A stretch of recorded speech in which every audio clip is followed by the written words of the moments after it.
და გამოშვების ბოლოს მეცხრე არხი ვენეციიდან მარკო პოლო, ანტონიო ვივალდი, ჯაკომო კაზანოვა ჩვენმა გადამღებმა ჯგუფმა იტალიის ქალაქში გაისერნა და ცნობილი ადამიანების სახლები დაათვალიერა. ისტორიები, რომლებსაც მრავალსაუკუნოვანი შენობები ინახავს. გონდოლიერის მიერ მოყოლილი დღემდე უცნობი ისტორიები და ლეგენდები, რომლებიც ცნობილი ვენეციელების სახელებს უკავშირდება. როგორ დასრულდა თიკა წერეთლის მოგზაურობა, ნახეთ ჩვენი რეპორტაჟი ვენეციიდან.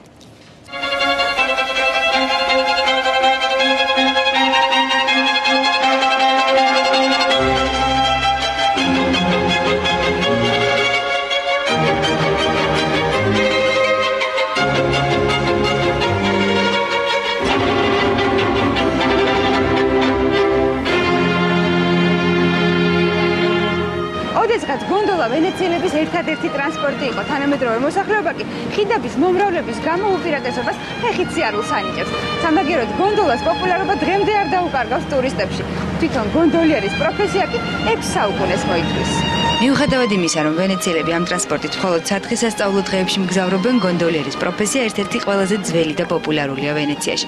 მათი რაოდენობა არ იცვლება. გონდოლიერი სულ 425 უნდა იყოს. მათგან ხშირად მოისმენთ ლეგენდებად ქცეულ უჩვეულო ამბებს. ამჯერად უმბერტო დიდი ვენეციელების სახლებისკენ მიგვიძღვება. პირველად ანტონიო ვივალდის სახლს ჩაუვარეთ. სახელგანთქმული ვენეციელებიდან ვივალდი ერთ-ერთი პირველია, ვის შემოქმედებასაც მსოფლიოს ყველა კუთხეში იცნობენ. კომპოზიტორი ამ სახლში 4 საუკუნის წინ დაიბადა. იგი სასულიერო პირი იყო და ამ უცნაურ ქალაქში წითელი მღვდლის სახელით იყო ცნობილი.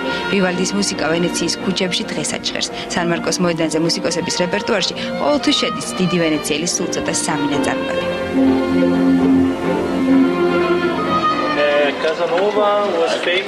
აქ ჩვენი სახელგანთქმული ჯაკომო კაზანოვა ცხოვრობდა. 73 წლის განმავლობაში სარეცელი გაიყო 122 ქალთან, რომელთა შორის იყვნენ წარჩინებული მანდილოსნები, მსახიობები, მოცეკვავეები, მოსამსახურეები, კურტიზანები თუ ბერძენი მონები. ჯაკომო კაზანოვა მიღებული სტუმარი იყო ევროპის სამეფო გვარის ოჯახებში. პირადად იცნობდა რამდენიმე პაპსა და კარდინალს, მეგობრობდა ვოლტერთან, გოეთესთან, მოცარტთან. კაზანოვამ სიცოცხლის ბოლო წლები ჩეხეთში გაატარა.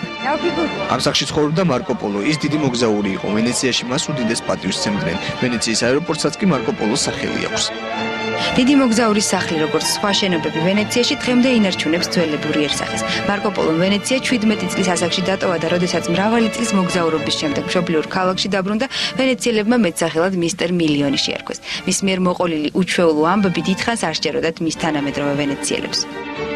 უჩვეულო ქალაქია ვენეცია, ყოველთვის აღმოაჩენთ ისეთ რამეს ან ვინმეს, რომელიც აუცილებლად გაგაოცებთ. ასე რომ ჩამოდით და ეძებეთ თქვენი გმირი.